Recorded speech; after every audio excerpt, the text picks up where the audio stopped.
৩,০০০ মানুষের শেষ বিদায়ের নিঃস্বার্থ সাথী মনু মিয়া আর নেই। কিশোরগঞ্জের ইটনা উপজেলার জয়সিদ্ধি ইউনিয়নের আলগাপাড়া গ্রামের এই গোরখোদক, যিনি ছিলেন মানুষের শেষ ঠিকানার নীরব কারিগর, শনিবার ২৮ জুন সকাল 10:30টায় নিজ বাড়িতে শেষ নিঃশ্বাস ত্যাগ করেন। তাঁর বয়স হয়েছিল ৬৬ বছর। ইন্না লিল্লাহি ওয়া ইন্না ইলাইহি রাজিউন।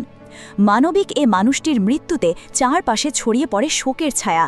হৃদয় ছুঁয়ে যাওয়া এক আবেগঘন পোস্ট দিয়েছেন জনপ্রিয় অভিনেতা খায়রুল বাশার। তিনি লিখেছেন, মনু কাকা শেষ নিঃশ্বাস ত্যাগ করেছেন, ইন্না লিল্লাহি ওয়া ইন্না ইলাইহি রাজিউন। তিনি আরও জানান, উনি এতদিন ঢাকায় ছিলেন, মাত্র ৩ দিন আগে বাড়ি ফিরেছিলেন। বলছিলেন আগের চেয়ে অনেকটা সুস্থ বোধ করছেন। সুস্থ হয়ে বাড়ি ফেরার ইচ্ছা ছিল তার, সেটাই আল্লাহ কবুল করেছেন।